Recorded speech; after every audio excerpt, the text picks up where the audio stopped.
Hi, everyone. I'm Alexandra Uresta, and this is Career Switch Podcast. This show is here to encourage you to take action with whatever career change you've been considering or are working on. In some episodes, I talk to people who've made their own career switch, whether by choice or circumstance. They share the good, the bad, and the truth about their journey, including what worked for them and what didn't. In other episodes, I speak with experts who offer their best career advice on issues that can come up during the process of making a career change. After all, it takes guts to switch things up, and it's not easy. However, it is possible. So, I hope you hear something in this episode, an idea, a suggestion, a piece of wisdom that'll spur you into action with your own career switch, whether it's taking that first bold step or trying something new. Welcome. I'm glad you're here. Today, we tackle 3 roadblocks that can creep up while making a career switch. One of them is impostor syndrome. It's when you feel incompetent and attribute your success to luck or other factors, and instead you downplay your skills and experience. We'll also look at low self-worth and lack of self-care, which can affect your personal life and take you on a mental detour with your career change journey. Here to discuss these roadblocks with me is certified executive coach Natalie Archibald. Natalie focuses on evaluating her clients' belief systems, identifying their blind spots, and exploring their hidden gems to help them achieve their career goals. Hi, Natalie. Thanks for joining us. When we first met, you let me know that you coach your clients with the belief that our professional and personal lives bleed into each other.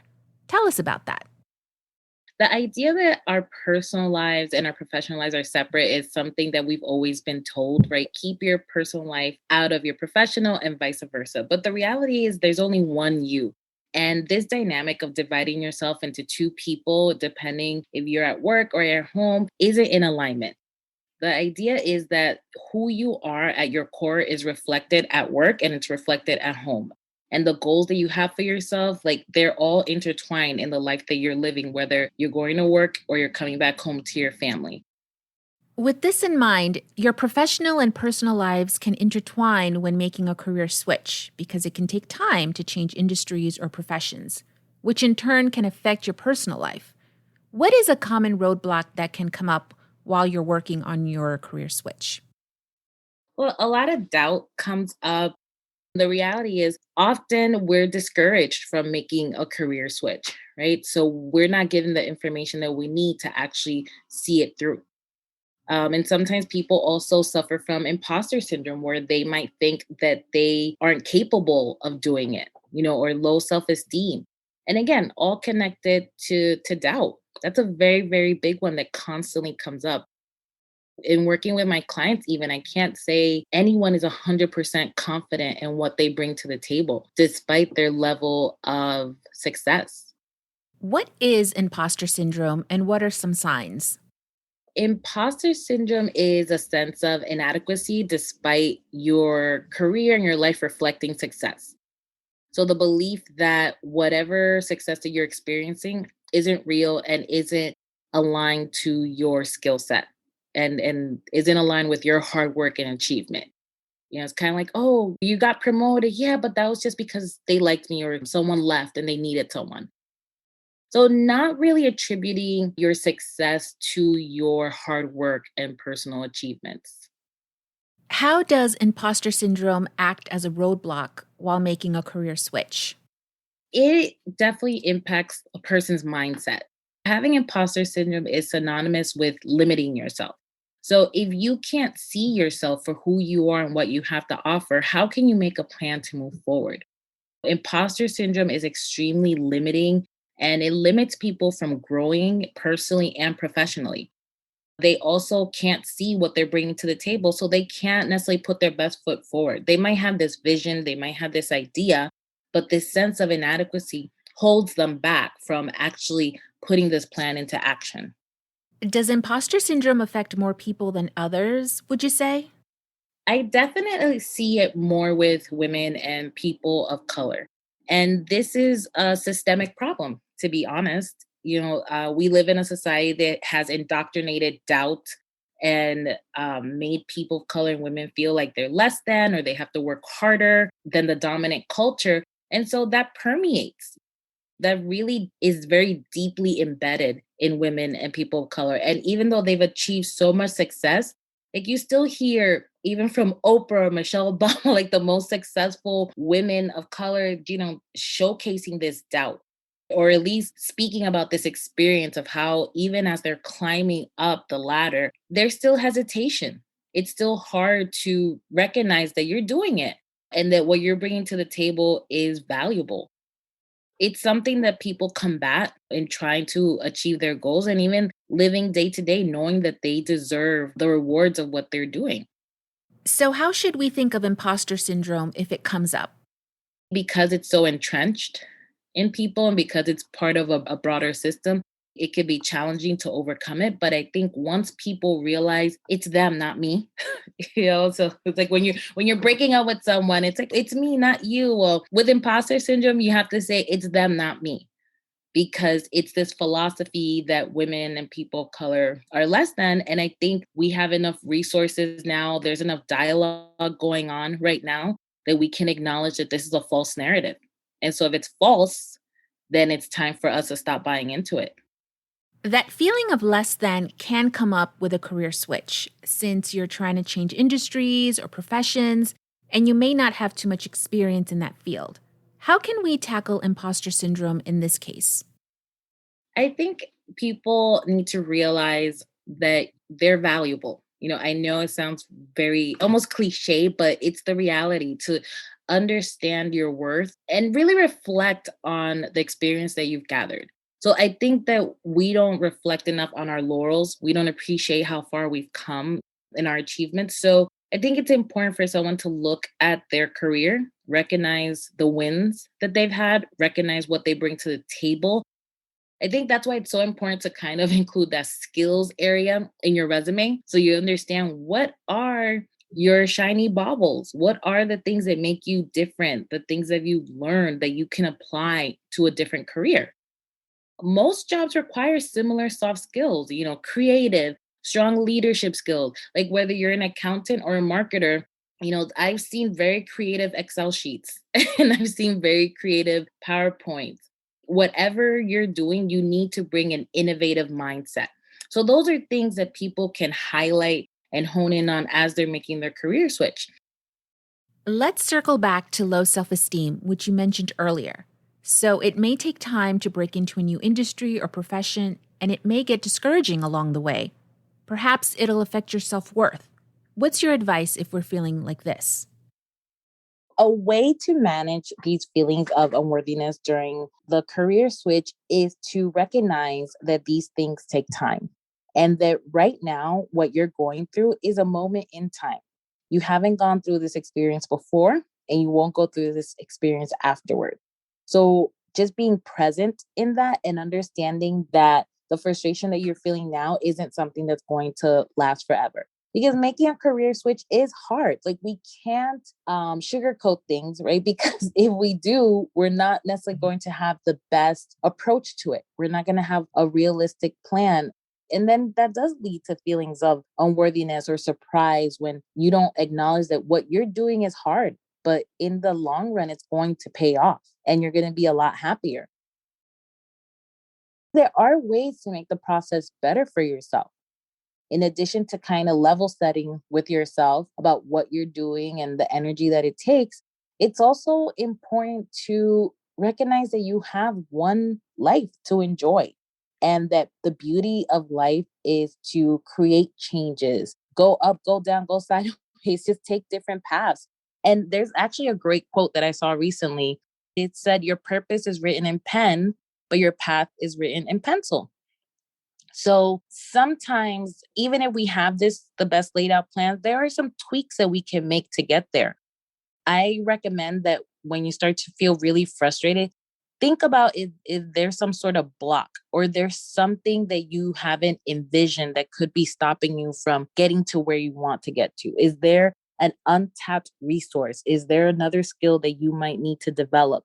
It's important to analyze why you're going through what you're going through and how you can get through it. How do we analyze? Is journaling something you recommend? Yeah, that's actually a big one that I recommend for my clients. When we have sessions, I ask them one to write things that might pop up that we talk about. I also ask them to reflect on why they're feeling a certain way. How can they move through that feeling? Because when we keep things in our head, they just stay there. Writing is a cathartic experience where you kind of put all these thoughts to paper. You can actually see them. And by seeing them, you can decipher it a lot better than if you keep it in your head. And a big thing that I do is having an action plan. And an action plan isn't just, I'm going to make a switch from being a marketer to an accountant. Okay. We make these big goals, but then what are the steps that we need to take to get there? We also have the opportunity to plan for the unexpected. Making a career switch isn't something that most people do from one day to the other. Usually it's something they've been thinking about for years. So are you creating some sort of savings so that you can freely, look for a job without the pressure of finances? You'll have to make sacrifices, but you can do that. That's part of your plan. You can also, I have to take these classes. You can even find out if your current job will pay for classes. So it's really like evaluating all your different resources and the things that you need to do to get to where you want to be and planning for the unexpected. We all know that life has twists and turns. So instead of being surprised by them, let's get ahead of them. Some people can become consumed with their career switch. They connect their self-worth to their career. Also, it's a lot of work to make a career switch. Applying for jobs, researching companies, preparing for interviews, taking classes. It's a lot to have on your plate. I myself did a lot of stress eating while I waited to hear back from people. I gained weight. I also felt like I was in limbo during the 14 months that it took me to make my career switch, and all I could focus on was when am I going to land a new job in a new industry? So you can become consumed and you can stop taking care of yourself, both physically and mentally. What's your advice? Number one is it's one life. It's one life, and you can't let your current situation consume you. Like I said before, you have to think about this as a moment in time just to stabilize your thoughts, because that's where this all starts, right? We overeat or we don't sleep because we're just so focused on the task at hand that we have blinders on, right? We can't see beyond that. And really, it's about making sure and understanding that you can't even do your best work if you're not taking care of yourself and if you're not happy. I think the best advice that I actually got from a mentor was nobody wants to work with a sad person. So take some vitamin D and buck up. So even taking that to heart, like the energy that you're putting into this job search and this career switch is the energy that you're going to get back. So instead of putting your pedal to the metal to the point that this becomes an unhappy journey, a frustrating journey, always take a step back and think about the fact that you're doing something that is going to make you happy. We're always so focused, especially American culture, we're so focused on work, and work is life. And we start living life once we retire. And that's not very realistic to start living your life at the end of your life. It just doesn't make sense. So part of the process is enjoying life while you're working, enjoying life while you're finding purpose. There's no sin in that. So how can we balance making a career switch with the rest of our lives? Like we touched upon at the beginning, how our professional lives and our personal lives bleed into each other. It really goes back to our mindset and choosing differently for ourselves. We have to find joy in life. Just think about your whole community and how they could support you in this career switch. It's not an individual journey. And again, that's very American, right? But I have to do this myself.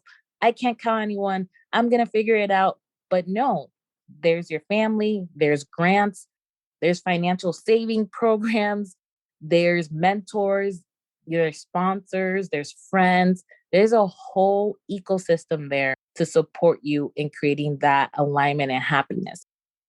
Okay, Natalie, as we wrap up, how can our listeners reach you?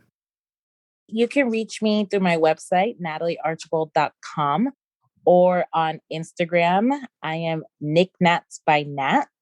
Any final thoughts for our listeners? I guess I want to leave the listeners with this. Have a plan that includes rest, regeneration, and reflection. And don't just focus on the going, going, going. Remember that this is a moment in time.